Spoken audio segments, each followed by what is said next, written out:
You see? We were learning to be good soldiers back when you're 3, 4, 5, 6 years old. That's where good old mom is telling you to obey the local camp regulations. In this case, it's the house. And you start to learn to respect authority.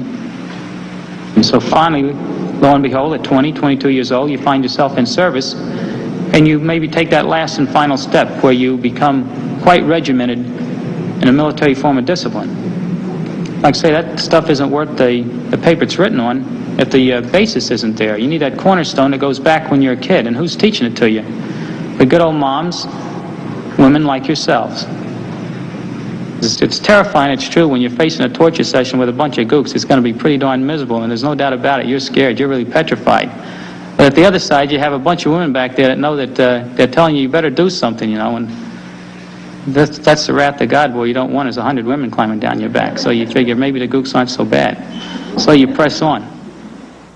In many respects, the destiny of our country, and more personally, the destiny of me, your men, your children, is in your hands.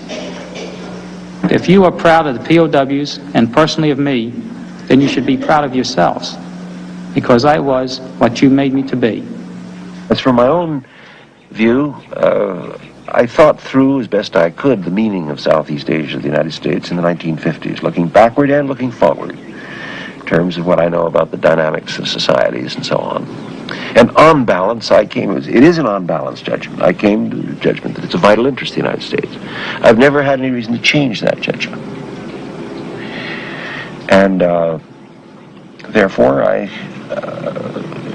do believe that what we have done is generally right, although I would have preferred to have seen a different, more decisive military strategy.